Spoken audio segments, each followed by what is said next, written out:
Na pusa. Ito po si Nini. Nagpapainit si Nini. Mga anak po niya ay pinamigay ko na sa church. May kumuha na po, may nagalaga na. Ito po si Nuno.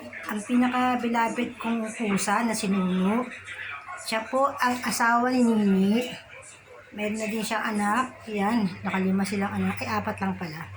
Yung isa kasi biligisan. At ito naman si Mocha. Si Mocha po ay napakadaldal, may ingay na pusa ito, pero cute siya. Nakuha ko siya, payat siya. Ngayon, tsabat-chinchin na si Mocha.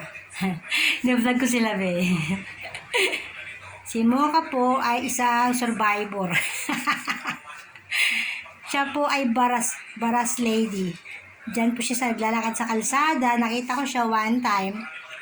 Hindi ko siya pinansin kasi sabi ko, marami na akong pusa, hindi ko siya kukunin.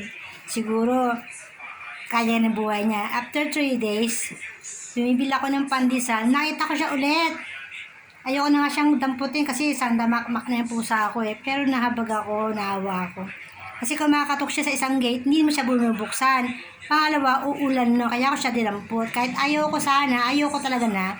Pero dinampot ko siya. Pero nakakatuwa si Mo kasi madaldal siya. At saka matapang.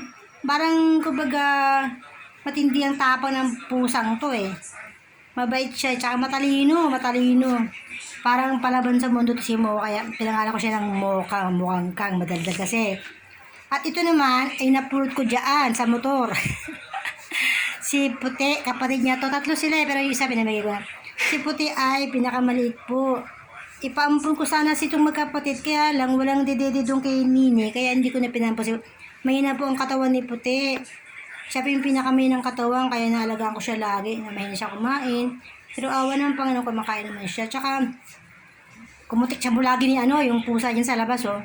Nilalamog-lamog niya eh. Kaya Nini, lumaba ka sa buhay niya. Gagabutin na naman ni Mama yung mata mo, lalagyan ng langis. At ito naman po yung isang pusa akong napakalambing, sobra pong labing. Lagi nagpapakarga to eh. At saka, matampuhin to, pag tatampo po ito, lagi po yan nasa CR, nakaupo, natutulog doon.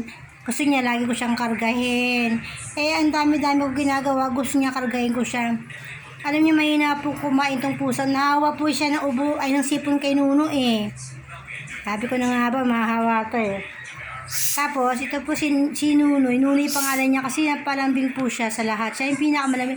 Actually po, itong pusang ito ay pinaka-devastated. Napulot ko po siya sa loob ng kanal. Kasi doon siya nag-swimming sa loob ng kanal. Nung nakalitaw sa kanya, mata na doon para mabuhay.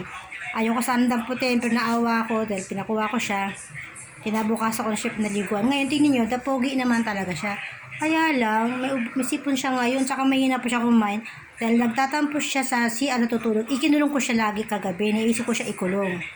Ngayon umaga ko siya pinakawalan kasi malamig sa CR eh. Eh kung magkasakit siya lalot, ba, mayroon mag-alaga ng pusa, matigas sa ulo nito. Masyado siyang matampuhin, ewan ko ng klaseng pusa to, napakamatampuhin. So gagawa ko kaya to ng duyan. So lagi kinakarga eh. Pinyantahan pa araw kaya yan, ganyan. Very good naman, babait nila, tutulog sila. Marunong sila sumunod. Yung isa niya sa labas, yung taga-kapitbahay namin, hindi nakasunod sa akin eh. Nubugbog silang lahat eh. Kaya si Nuno nagalit na eh. Binugbog na rin siya ni Nuno ngayon.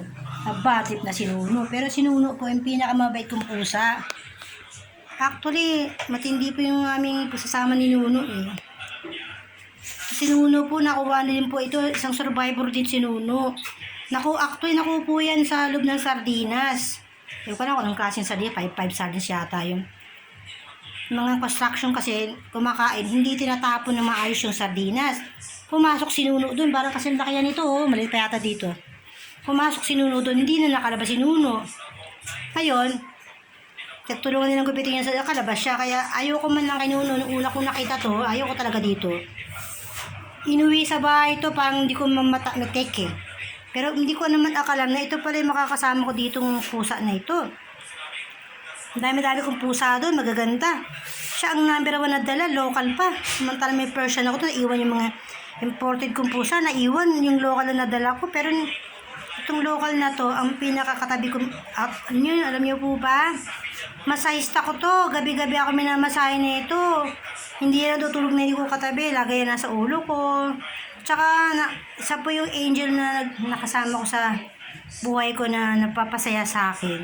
Kasi po masunurin si Nuno eh. Yan nga lang, may itong ulo eh. Suplado to, pag umawag ako ng puso ng tagalabas, guwawala to eh. Binubugbog niya kahit babae, sara ulo to eh. Ewan ko, parang bad trip sa, siguro dahil spoiled siya, ayaw niya na may nahawakan ako. Ganun siguro, siloso. Diba? Ito po yung mga alaga ko, kaya kung meron po kayo dyan mga cat food, vitamins, panoorin niyo itong vlog ko, at mamigay naman kayo dyan ng mga, ng mga sharing na blessing ng mga cat food, or pwede din pa-Gcash kayo, or Palawan, or Western Union, para din sa kanila. At marami po ako pinakakain na sa labas ng mga pusa. Hindi ko na siya maano ngayon kasi so man nakaraang vlog ko, na-picture ko na sa inyo. Pero dahil sa gabi, umaga sila nagpapakita, nasa labas sila lahat. Pero for the meantime, kumuti na po sila ngayon eh, kasi iba po pinamigay ko na, pinampon ko na. Saka hindi po sila madumi sa bahay ha. Hindi po sila naihi kung saan sa CR lang sila nagdudumi tsaka sa CTR. Kaya saka pinupunasan ko po sila lagi, malinis po yan. Kahit yakap-yakapin mo, lahat sila, hindi sila burara. Kasi kinakausap po sila, parang tao din. Pati yung tagalabas, kinakausap ko rin sila. Yung alam. O ito, diba? Bakit yung si Nini? Diba Nini? Love yan ni mama si Nini. Si Nini po, ay isa pa pala kwento ko si Nini. Si Nini pala, ay hindi ko rin yan pusa. Binigay sa si Nini, ganito yung kalaki, ganyan kalaki. Kaya lang,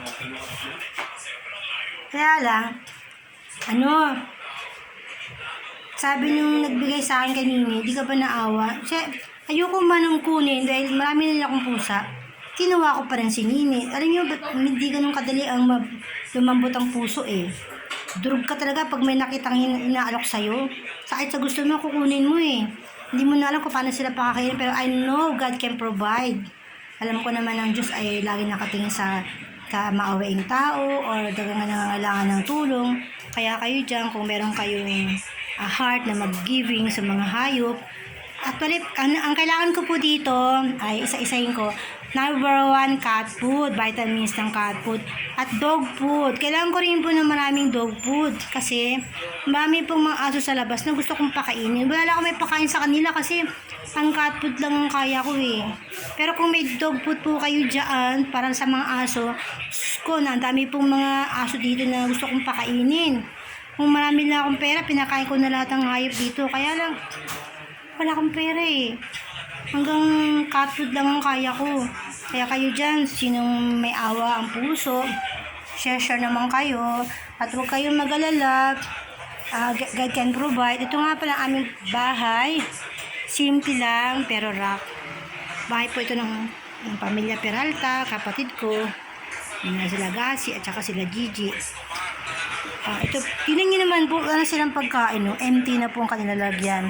Tignan nyo, hindi ba kayo maawa? Wala na po silang pagkain. Wala na, tubig na lang.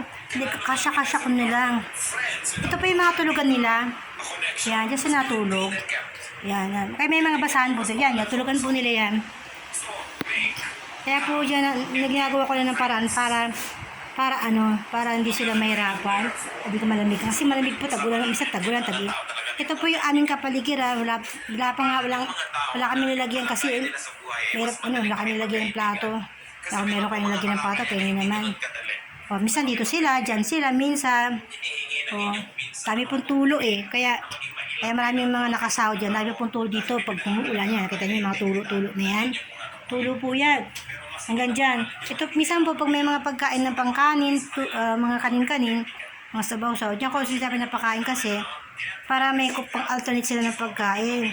Tignan nyo po, malinis din sila dyan. Dito po sila na CR.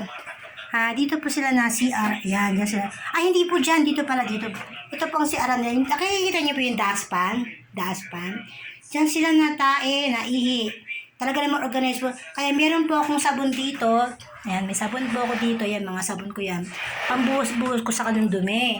Ayan, may drum po kami dyan. Pupuno ko yan. Mga 2 o'clock, may tubig na po kami. Yan. Lagi po kami sabon dyan para pag may tae, may buhos. Yan. Pinanatili ko may isang aming kapaligiran at ayoko rin po ng madumi.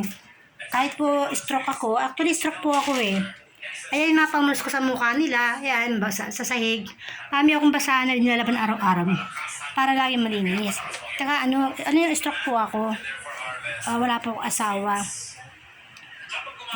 Kailangan ko rin po ng saklolo, tulong po, para sa pang-araw-araw ng buhay. Wala po kaming bigas ngayon, sa kanya makain. Actually, ang almusal mga almusal. Pero po ako nagamit dito ng mga herbal para sa stroke. Ayan po herbal ko, ayan. Tanglad ko, ano. Kasi wala akong gamot eh. Ito, ayan. At nakikinig po ako ng Word of God, mga pastor. Kaya kung nagugutom si Nuno, kakain na po si Nuno, nagugutom na. Ay nako, salamat po sa inyong lahat. Thank you for watching. Nawa po, maunawaan niyo yung aking explanation, mga vlog ko. Nawa po, kung meron kayong puso, mag-share na lang po kayo sa loobin ng Panginoon.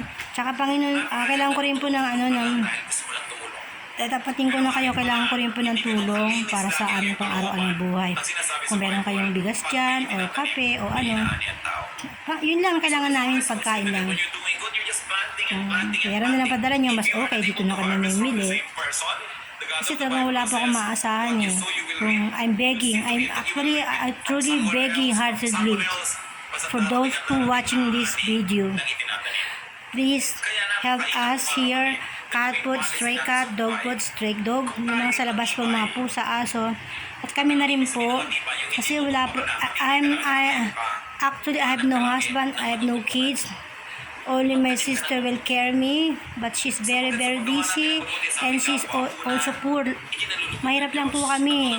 Kaya talagang lakas tapang ng loob na lang ang ginagawa ko mag-vlog para may makabasa, may makarinig, may maabot. Sensya na kayo kailangan ko lang talaga ng awa eh. Awa ng Panginoon at awa nyo na rin sa amin. At kaawaan nyo po yung mga pusa namin. Ang dami pong minsan po, kung makita nyo yung mga pusa dito, ang papayat nila. Kung marami lang akong pera, naku, tayo talaga ako ng ano dito, na business na cat food. Alam niyo po ba, ang gusto ko maging negosyo ay cat food tsaka dog food. Kasi yun ang heart ko na magbigay. Kung meron naman sa tao yung bigas, yan. Ang gusto kong negosyo, kung tulungan niyo naman ako, gusto ko po magbukas ng bigasan, tapos cat food. Yun ang gusto ko maging kasi para matulong din ako sa mga hayop at the same time sa mga tao din na nangailangan ng bigas. Kailangan ko po dito ng mga ganong, mga yung hindi nabubulok, yung hindi nagamit po ng mga tao agad. Kailangan ko po yun. Kung meron kayong tulong, i-ano nyo na lang po sa akin, i-PM nyo. Ang number ko ay, ang address ko pala dito, Block 38, Lot 10, Phase 2, Pinugay, Baras, Rizal. Block 38, Lot 10, Phase 2, Pinugay, Baras, Rizal.